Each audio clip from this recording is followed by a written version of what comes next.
Today's top stories. The lead suspect in the bombing of a church in Jolo, Sulu surrenders to authorities.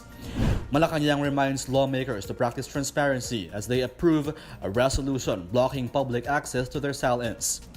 8 terrorists are killed as government troops attack a camp of the Bangsamoro Islamic Freedom Fighters or BIFF in Maguindanao. And Pope Francis is set to meet religious leaders in his first visit to UAE.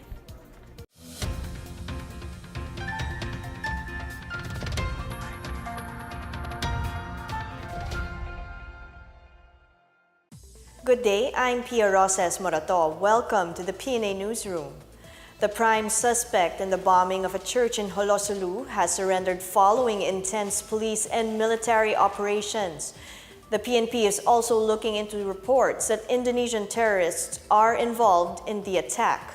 More on these from Joyce Kudis. The local terrorist tagged in the bombing of the Jolo Cathedral in Sulu has surrendered to authorities over the weekend. PNP Chief Oscar Albayala says Kama El Pae surrendered with 4 of his accomplices who were members of the Ajang-Ajang group. Kama has not admitted to the bombing but surrendered to be investigated as insisted by police and military. They are facing charges of multiple murder and frustrated murder before the Sulu prosecutor's office. Kama is reportedly one of 22 individuals involved in the bombing, including 2 Indonesian suicide bombers and fellow terrorist Omal Yusop, who was killed in a separate operation. The Indonesians were confirmed to be a husband and wife couple who went to the church with Kama before the bombing. Albayalda says the same couple detonated the bombs that would later on kill a total of 22 people and injure dozens more. For the PNA Newsroom, I am Joyce Kudis. 2 Chinese nationals were killed in an anti-drug operation that yielded 1.9 billion pesos worth of shabu. PDEA Director General Aaron Aquino identified the 2 Chinese nationals as Vincent Du Lim and Hong Li Wen. The 2 died in a shootout with operatives at a warehouse in Tanza. Aside from shabu, the authorities also seized a .45 caliber pistol and a 9mm pistol. Aquino says the seized shabu may have come from China and dropped somewhere in the seas off the Ilocos region to avoid detection. It is implied that the drugs are intended for distribution in Metro Manila. Malecon Young is confident that President Rodrigo Duterte is content with the ongoing rehabilitation of Manila Bay. Presidential spokesperson Salvador Panelo says the president is satisfied with the developments in the cleanup of Manila and his directive to DNR is being met. Panelo adds nobody in particular should receive credit for the rehabilitation of Manila Bay because it is a concerted effort of all sectors. President Rodrigo Duterte appeared in a series of live videos to debunk rumors of his supposed death. The president said in jest that he was going for an interview with God. He vowed to bring the messages and last wishes of church officials and drug addicts to the afterlife. Aside from poking fun of his death, President Duterte asked viewers to pray for his eternal rest. Rumors of his death were spread by his critics after he skipped an event in Palolete on Friday. For its part, Malecon Young said the president's condition is not a cause for worry, although it is natural for him to feel unwell since he is only human. The palace assures that the president knows how to take care of his health. The city of Manila remembers the Battle of Manila, and police arrest the suspects in the killing of a chairwoman in Quezon City. More on these and other news around the metro from Miguel Hill. The city of Manila commemorated today the 74th anniversary of the Battle of Manila. Local officials and foreign dignitaries led the offering of flowers at the Freedom Triangle at the Manila City Hall. They also honored the soldiers and civilians who died at the height of World War II. The event commemorates the liberation of Manila by Allied troops from Japanese occupation, which started on February 3, 1945. In Quezon City, arrested 4 suspects in last week's killing of Barangay Bagong Silangan chairwoman Crisel Beltran. The suspects were arrested in follow-up operations along with 5 others who tried to obstruct police. 2 other suspects evaded arrest. The COMELEC is looking into the case as an election-related murder, as Beltran was seeking a congressional seat in Quezon City. Meanwhile, COMELEC has included the use of social media propaganda in the rules and regulations of the Fair Elections Act for the May 13 elections. Each registered political party and candidate shall register their social media accounts, blogs, and websites. A social media page that endorses a candidate will be considered as another account under the latter. For the PNA Newsroom, I am Miguel Hill. Still to come, Malecon Young reminds lawmakers to practice transparency as they approve a resolution blocking public access to their SAL-ins. 8 terrorists are killed as government troops attack a camp of the Bangsamoro Islamic Freedom Fighters in Maguindanao. More on these when the PNA Newsroom continues.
Malecon Young reminds lawmakers to adhere to transparency and accountability. This as the House of Representatives approved a resolution tightening rules on public access to SAL-in. The House approved Resolution 2467, which hides several details in their SAL-ins or statements of assets and liabilities from public access for security and privacy reasons. But presidential spokesperson Salvador Panelo says lawmakers are obligated by law to release information on matters of public concern. He explains that the House's move to censor details in their SAL-ins might be seen as going against the law. Panelo emphasized that the executive branch continues to operate under Executive Order No. 2, otherwise known as Freedom of Information, mandating full public disclosure of all its offices. Malecon Young has downplayed allegations of a no-election scenario by the CBCP due to the draft federalism charter at the House of Representatives. The CBCP expressed concern that the passing of a supposed weak draft version of federalism will do away with the 2019 elections. But presidential spokesperson Salvador Panelo downplayed this cautionary of the CBCP, saying the push for federalism has no relation to no-L scenario. President Rodrigo Duterte earlier said elections would not only be held as scheduled, but will also be clean, orderly, and credible. The Department of Trade and Industry is confident that the Philippine economy may grow further if the illegal drug problem is eradicated. DTI Davao del Norte Provincial Director Romeo Castanaga said the drug menace poses a threat not just to the country's security but also to the economy and the labor force. He said that without drugs, the country would have more productive members of the labor force and attract more investors. The DTI has already helped a huge number of drug reformists engaged in small businesses. Meanwhile, PCOO Assistant Secretary Ramon Coaloping said the whole-of-nation approach is an investment that involves all stakeholders in the war against drugs. He says rehabilitation shows that the government also offers rehabilitation reintegration. Government troops reported the destruction of a pinpointed terrorist lair in Sultan Sabarongis, Maguindanao. The military-led Joint Task Force Central attacked the camp of the Islamic State-linked Bangsamoro Islamic Freedom Fighters last Saturday. Troops conducted air, artillery, and ground operations against BIFF sub-leader Salahuddin Hassan alias Orak. Hassan is reportedly under the Abu Toraife faction, which is believed to be behind the two separate bombings in Isulan, Sultan Kudarat in September last year. 8 terrorists were killed, while about 10 others, including Hassan, are wounded. Abu Toraife was reportedly spotted with a group of foreign nationals believed to train bombers. Meanwhile, Joint Task Force Central Head Major General Cirilito Sobejana appealed to the public to refrain from spreading messages in social media that could trigger fear among the populace. He said they are determined to tighten security and prevent attacks similar to what happened in Sulu and Zamboanga. Local officials in Cavite vowed to sustain the cleanup drive in Manila Bay. Meanwhile, 10 terrorists surrendered to the military in Maguindanao. More on these and other stories from the provinces from Janice Cavite. In Cavite, around 33 village leaders pledged to sustain the Manila Bay rehabilitation program. They continued their cleanup drive last Saturday on esteros, rivers, and streams that flow in Manila Bay. Mayor Antonio Ferrer says their continuous campaign stretches from Ternate to Bacoor City. In Misamis Oriental, the province commemorated the 21st anniversary of the air crash where all 104 passengers of Cebu Pacific Flight 387 died after crashing at Mount Sumagaya in Claveria in February 2, 1998. The provincial government plans to give a makeover to the nearly 2-decade-old crash memorial shrine and transform the landmark as a major tourist destination. In South Cotabato, 10 members of the Islamic State-linked Bangsamoro Islamic Freedom Fighters surrendered to government troops in Maguindanao. Surrenderers belong to the group of Gani Saligan, a sub-commander of the BIFF Carialan faction. Information from the surrenderers led to the successful bombing of pinpointed BIFF lairs at the marshland. For the PNA Newsroom, I'm Janice Cave. Up next, Pope Francis is set to meet religious leaders in his first visit to the United Arab Emirates. The country's basketball team earns 2 wins in the Dubai International Basketball Championship. The PNA Newsroom returns after these reminders.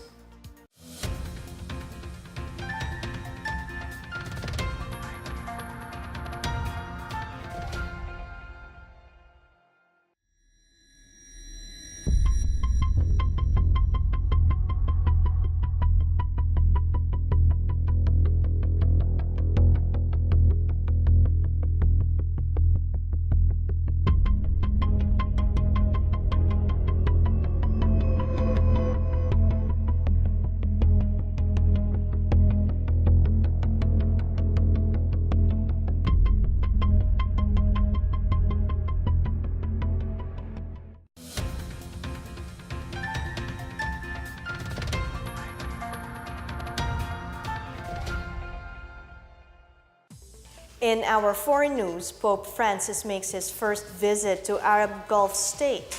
The pontiff will spend 3 days in the UAE's capital, Abu Dhabi, where he will attend an interreligious conference with Jewish and Christian leaders. The trip culminates Tuesday with a papal mass at the Zayed Sports City. It is expected to be the single largest gathering in the country with about 135,000 attendees. Pope Francis says the trip marks a new page in the history of relations between religions, confirming that we are brothers and sisters even though we are different.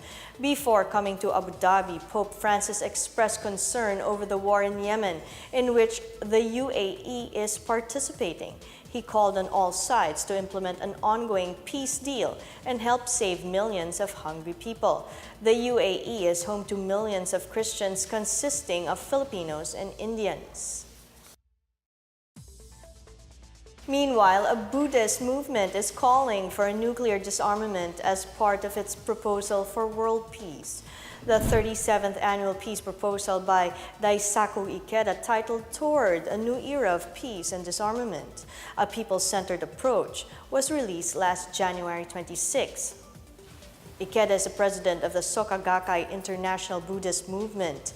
The proposal's main theme is the need for a concerted effort in disarmament, particularly hastening the progress towards the abolition of nuclear weapons around the 2017 Treaty on the Prohibition of Nuclear Weapons. Ikeda advocates a shift from viewing security solely in terms of state or military security towards a more human focus, a people-centered multilateralism based on the effort to build a world in which all people can experience meaningful security. The Soka Gakkai International is a community-based network promoting Buddhist humanism and peace with 12 million members. In sports, Mighty Sports has won 2 games for the Philippines in the Dubai International Basketball Championship. The Filipino squad trampled the American University in Dubai 87-58 early Saturday Philippine time.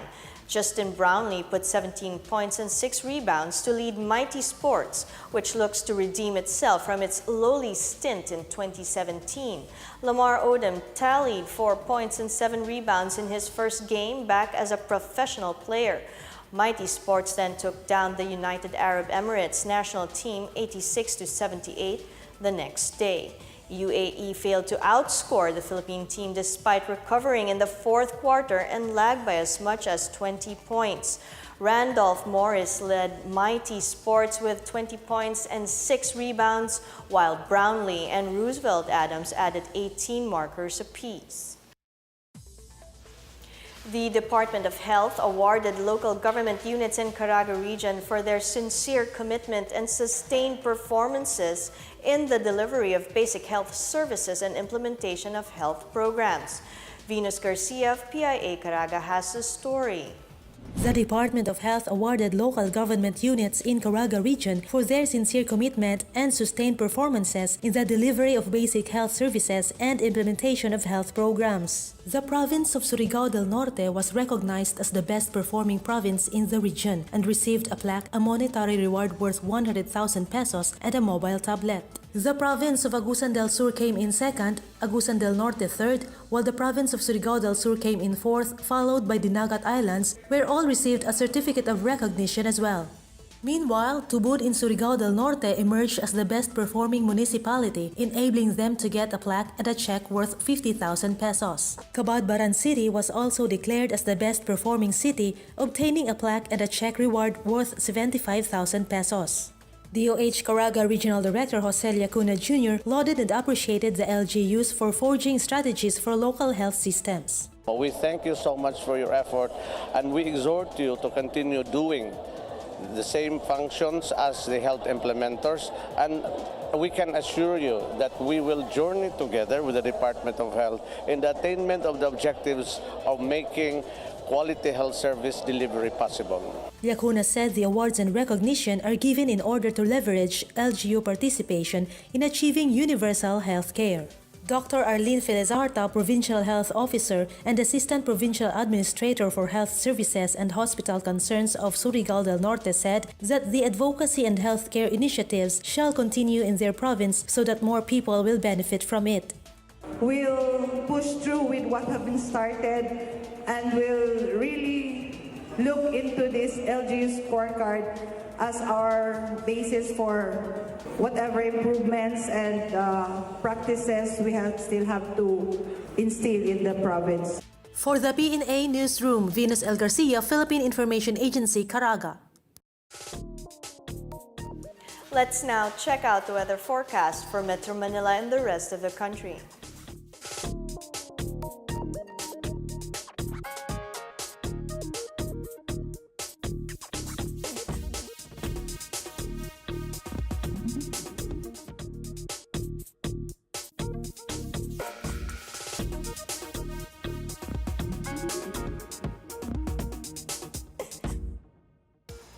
Let's take another look at today's top stories. The lead suspect in the bombing of a church in Jolo, Sulu surrenders to authorities. Malecon Young reminds lawmakers to practice transparency as they approve a resolution blocking public access to their sell-ins. 8 terrorists are killed as government troops attack a camp of the Bangsamoro Islamic Freedom Fighters or BIFF in Maguindanao. And Pope Francis is set to meet religious leaders in his first visit to UAE. Thank you for watching another edition of the PNA Newsroom. To check out these and other stories, visit the PNA website or follow the Philippine News Agency on Facebook and Twitter. For more stories about the government and how it serves the Filipinos, look for these hashtags in all of our social media platforms and websites. And that's your daily dose of the latest news and information that you need to know from the PNA Newsroom. I'm Pia Rosas Morato. Good day.